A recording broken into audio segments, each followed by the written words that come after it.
East Carolina, Houston. We've got Houston 13.5-point home favorites, 58 the total in this one.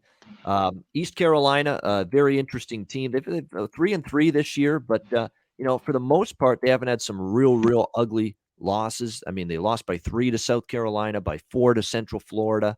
The one loss where they were defeated by margin was that opener against App State, but really since then they played better. They have wins against Tulane and Marshall as well. It's not easy to face this Houston team. Both teams off a bye, so there's no edge here either way. Houston's playing very, very well in this game. We'll see how they fare here. Defensively, they've played pretty well. But when you look at the capable defense or offenses they've played, I haven't faced many outside of Tulane. They gave up 22. Tulsa doesn't have a great offense. Navy, of course, they see every year. Texas Tech was the one team they struggled on defense, gave up 38.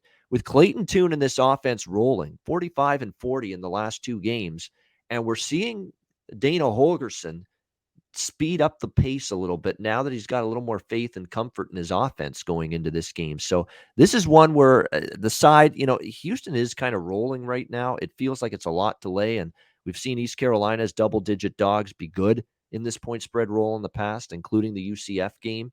I'd lean to them at plus 13.5, but more than anything, I might go over 57.5. I think Houston's good for 30s, maybe 40. Like their offense has gotten it back on track again.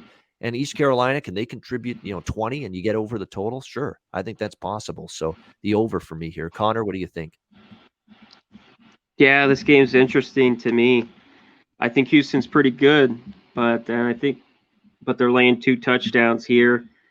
If this gets over 2 touchdowns, I'll look at East Carolina. I mean, we're right at 13.5 right now. You're right. Houston's offense has played well lately. And when I think East Carolina, I think over 2. I know the UCF game was under. It was 2016. So I'm with you. I lean over, and I want the points. I just like this East Carolina team. I think they're the backdoor cover waiting to happen. And but I like Houston. I like how Houston's played the last few weeks. So interesting one here. One I'm going to look at all week long.